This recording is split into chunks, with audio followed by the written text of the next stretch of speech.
Inside Michigan Football is presented by Meyer. Hi again, friends, and welcome to another edition of Inside Michigan Football. Doug Karsh alongside the two-time captain and the national champion. They were celebrating the '97 championship. John Jansen with us here after Michigan and Penn State, a dominating performance. It was so much fun to watch, and I don't know how this game was 16-14 at halftime. You look at every single stat, and Michigan dominated offensively, defensively. They made plays on special teams, and it was so much fun to watch, and it was fun to call. Well, let's go to the highlights. The Wolverines wanting to establish the run, first possession of the game. Blake Corum, some good hard running, offensive line, getting the job done. It was a sign of things to come. Yeah, they set the tone early. The offensive line all game long dominated the line of scrimmage. When you control the line of scrimmage against a very good Penn State defensive front, good things are going to happen. All right, Michigan gets a field goal out of that opening drive. Penn State's first possession, they go 3 and out, but they had a 3rd and 1, and Mike Morris steps up and gets a stop. Let's take a look at Jansen vision. Well, we know that the strength of this Penn State front is the left side of their offensive line. So right now, Michigan is overloaded a little bit to that side. As this play goes, you're going to watch Mike Morris be very disciplined. He comes into the tight end, creates extension, and he keeps his eyes on that running back in the backfield. In doing so, he's got good extension, as we talked about. Eyes are in the backfield, and he keeps watching that running back. And as he comes to his side, clears everything out, makes a great play on a 3rd down. 3 and out is exactly what you want to have on an opening defensive possession. So Michigan gets the ball back. We go to Jansen vision again. Wolverines get the ball to Cornelius Johnson, and they get J.J. McCarthy on the edge. So on this play-action play, you're going to see the benefit of the run game play off. As this play starts, you've got all of these guys up in the box, exposing the secondary, and Cornelius Johnson is coming down here. He's running out. You got Ronnie Bell with an option. He's keeping an eye on him, and you're also going to have Max Bredesen leaking out here. So J.J. McCarthy has many options. Max Bredesen right there. Great option if you just want to pick up a few yards, but he sees Cornelius down the field here, does a great job on the run of hitting Cornelius right at the 50-yard line, running out of bounds. Great play-action pass, bringing that defense up, completion downfield, big play for Michigan. Later in the same drive, J.J. hits Roman Wilson on a crossing pattern. He's back from injury. That set up the Wolverines in the red zone. Drive stalls again. Penn State's red zone defense very good. Jake Moody makes it 6-0. We go to the second quarter now. Here's a 3rd and 5, little out and up to Ronnie Bell. Well, when you have the opportunity to hit Ronnie Bell to convert first downs, I'm going to keep talking about this all year long. JJ to Ronnie, he's very comfortable finding his receiver, and Ronnie Bell, we saw it all game, reliable in catching the ball, especially against Penn State, and being able to break tackles to create first downs. Okay, so it's 6-0. Michigan's in command. This play with J.J. McCarthy was scary. He's flushed out of the pocket. This throw under pressure, I thought it was going to be a pick 6. Somehow, Blake Corum's on the receiving end of it. And this is where you've got to say, okay, we're going to let him get away with this one. But the coaching point is, don't ever throw this ball again. It is completed, but you put your team at extreme risk. And we see what happens, throughout this first half when you don't have great attention to detail. When you create opportunities for a team that's clearly inferior to you, you allow them to hang around. But this one, we'll chalk it up as a great play. Survived. Unbalanced line here. Blake Corum on 3rd and 2. Great job by the left side of the line to seal a hole. I mean, they could have drove a truck through this one. Well, and what you're going to see from this offensive line is whether it's Carson Barnhart, whether it's Ryan Hayes, they're using them in an unbalanced line. And when you create that opportunity front side, look out, sometimes backside, the biggest play is right there. That set up a Blake Corum 1-yard touchdown run. Michigan led it 13-0. Penn State at this point had no first downs. Their first down of the game came on this play. 62 yards, Sean Clifford on the quarterback keeper, and that set up their lone offensive touchdown of the day. Sometimes you're a victim of your own success. 3rd downs, you're attacking, you're aggressive, but you sometimes lose your responsibility, and that's what happens. And Sean Clifford, experienced quarterback, sticks that ball in the running back's belly, keeps it. Great ball handling, fooled everybody in the stadium. I know it fooled both of us up in the booth, and he goes down. But a great effort by DJ Turner. Penn State gets a score out of that drive. In the meantime, Michigan, this was the only drive they didn't score points on, and it was a wild play. A ball batted in the air, goes off the helmet, and falls to Curtis Joseph, who takes it in, and suddenly Penn State's leading this football game. It's hard to believe. You look at the stat sheet, you say it's not possible that Penn State's even in this game, but when you don't have discipline and you allow a quarterback to run 62 yards, when the ball starts bouncing around, you never know what happens. That's why you have to continue to put pressure on an opponent. Wolverines would add a field goal, and we went to the half with Michigan up 16-14. We go to the second half, third quarter. Penn State actually first possession. Clifford to a receiver, Harrison Wallace, 48 yards here. That sets up a Penn State field goal. And it set the tone for the second half. Penn State came out, they wanted to go up-tempo. They wanted to change something, and great pass, great catch, decent coverage, but all of a sudden now, you're thinking Penn State's in the game. Well, they were. They led it in the second half, 17-16, but here's a huge play. We go to Jansen Vision again, J.J. McCarthy. This is a third down, right after Penn State took the lead, and if they get a stop here, Penn State, Michigan might find themselves in a little bit of trouble. J.J. knows that it's third down. He knows exactly what we've got to get. He's looking at the receivers. His first option is to throw the ball downfield. When things break down in the backfield, and your running backs, they did a good job all game long of stepping up in pass protection. Eventually it's going to break down. J.J. feels the pressure, and all he's got to do is step up in the pocket, and then there's nothing out here. You've got defensive backs that are covering tight ends. You got another guy over here. You got covering the crossing route on CJ. And then all of a sudden, you see that green grass. The ability to pick up first downs in a situation like that it's backbreaking to a defense. Huge turn of events, because this is the next play. We go to Jansen Vision again. Yeah, when you talk about explosive opportunities in the backfield, this one you've got Donovan Edwards, and he does an unbelievable job. First of all, you got Zach Zinter pulling around. Here you've got Olu, who, when you pull from the center position, two things you got to be careful of is that snap. The first thing that you think of is a bad snap. He does a great job of snapping first, getting out in space, and when you start to see this, you got a linebacker running through here. Hey, Olo, you take him. And then all of a sudden, hey, DB, Zach Zinter, you take him, and then just let Donovan Edwards work his magic. And here's the best part. You got one guy to beat. Donovan Edwards, you're a highly sought after running back. Make sure you don't let one man make a tackle, and he does that. Fakes him out of his shoes, and then it's off to the races. And whether it's Blake Corum, Donovan Edwards, it's going to be a touchdown when they get in the open field. 67 yards. Michigan led it 24-17 after a two-point conversion. Wolverines get a fourth down stop. Mikey Sainristil in man coverage.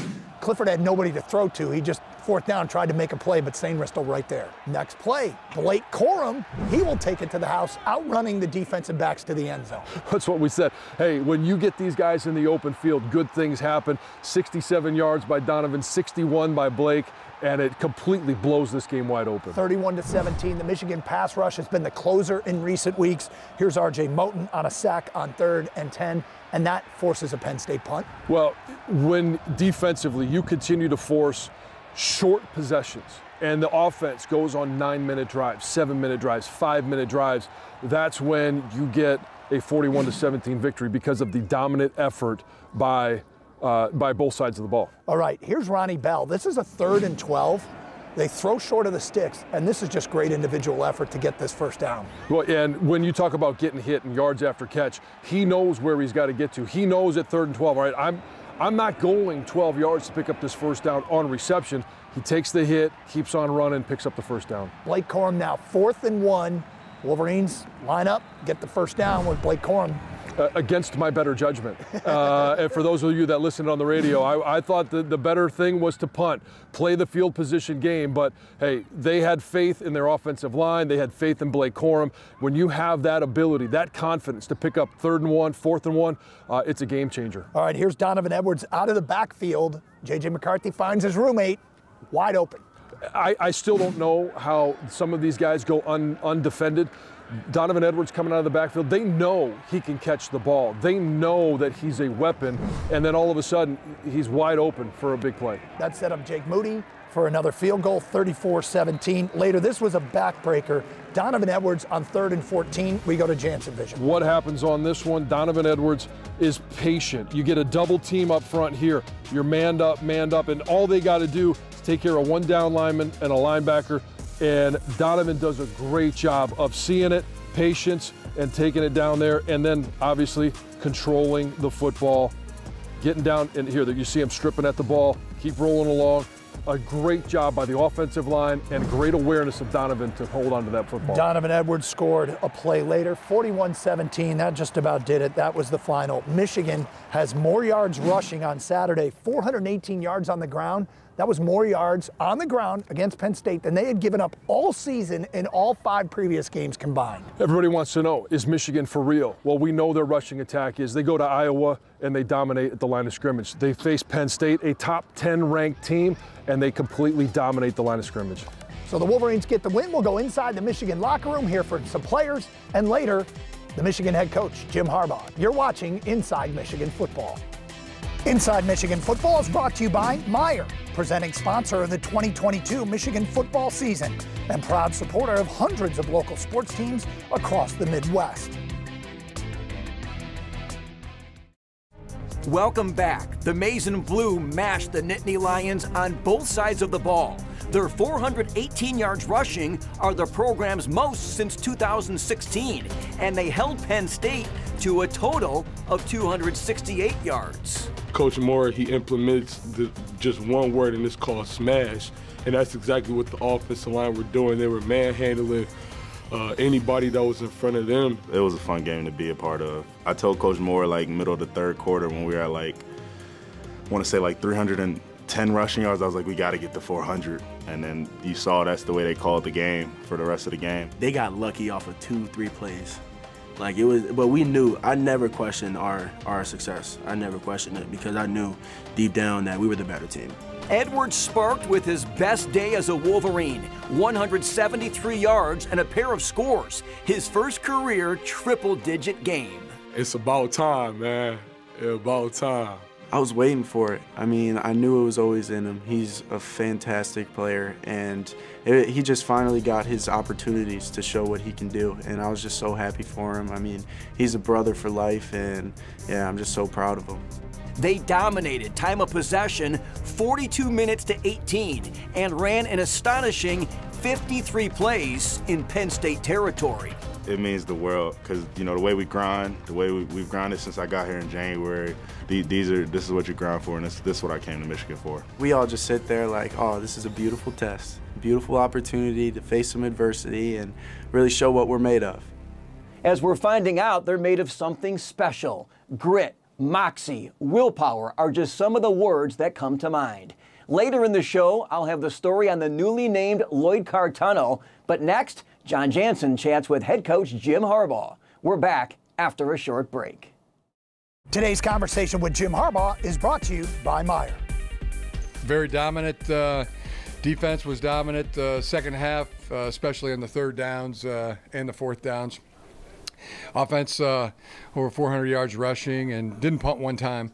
And special teams, Jake Moody with a heck of a tackle, and I thought our kickoff coverage was really good as well. It's just a lot of really good play.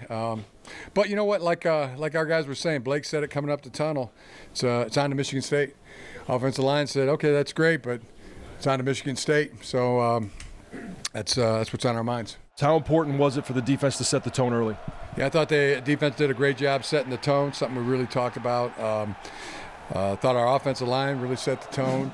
There's a lot of guys setting the tone. You know, all 11 on defense were, and veteran receivers and Blake and JJ and the tight ends. There was a lot of guys on offense setting the tone too. We've had some great team wins and some great individual play from Blake and others, and Donovan Edwards, great to just one of my favorite guys. Great to see him pop loose and have a career game as well. Donovan Edwards rips off 67 yards for a touchdown. The next time you guys touch the ball, 61-yard touchdown run by Blake Corum. Just the excitement that generated, especially at that time where you were looking to separate from Penn State. Yeah, that was couldn't have come at a better time. I can't remember that ever happened. And we get two plays back-to-back, drive starters, P&10s that go the distance, get that long run like that. Yeah, it was phenomenal. Is there something about this team that you know in the second half they're really going to pour it on? The thing I know about this team is people ask me, like, are they ready to play? this team is always ready to play. They're ready to play every game, and I mean, they act like they're born ready. So it's just it's a great feeling of victory, great thrill of winning, and now it's on to the next one. Well, it is on to the next one. You got a bye week in between. What's the goal of the bye week? We still got some things to work on. I mean, no question about it. So just improvement week. It'll be an improvement week, but it'll be all about getting ready to preparation for Michigan State. Well, congratulations on the win, and we'll talk to you soon. Thank you. Welcome back to Inside Michigan Football. Friday evening, the iconic tunnel leading to the Michigan Stadium turf was named in honor of former head coach Lloyd Carr, a man whose 122 wins rank third in school history. I'm the luckiest of the lucky. I cherish and I'm honored to be named on the top of that tunnel. But make no mistake about it, as honored as I am, the reason that my name is up there is because my guys put it there. Members of his 1997 national championship team gathered to witness the historic moment. The gesture brought them great joy. This is a tribute to just his character and the man that he's been and the men that he's helped to cultivate and coach in life. Because I know, for me, the benefit of having him as my coach has extended far beyond the football field. He just provided a solid example. I think he has very strong principles. His leadership is phenomenal. He represented the type of person that I wanted to be. Besides my parents, he's had, probably the next largest impact on me, both football-wise and just as a person. We used to say every team that was coming here, we used to say God helped them because they got to play Michigan. And so now they got to play Michigan and run down that Lloyd Carr tunnel. Carr brought out the best in his players on the field, taking Michigan to bowl games in each of his 13 seasons. But his impact stretched well beyond Saturday afternoons and well beyond their 4 or 5 years with the program. For Inside Michigan Football, I'm Ed Kingerski. As time passes, this team becomes more and more special. I hope you appreciate that as you go through your life. It's been 25 years. And I can tell you this, it is hard to replicate the journey, the camaraderie, the success and love that we had. That's what makes this team so special. So John, here's one of my favorite stories about the 97 reunion. You guys met in the team meeting room, and everybody from that team went back to their old seats in the room 25 years later. Yeah, freshmen, obviously, at some point, they were seniors, but they knew in 97, they remembered where they sat. Freshmen in back, seniors, fifth-year guys down front. I sat next to Glenn Steele. Rob Sweat was right there. Obviously, we're missing Ben Huff, who was there at the time, but it was, you go right back to where you were 25 years ago. What a great championship team that was. You guys telling stories all weekend long. It was such a close-knit group. And when you have a championship season, I know the guys last year in the Big Ten championship, they're going to share stories throughout the course of their life.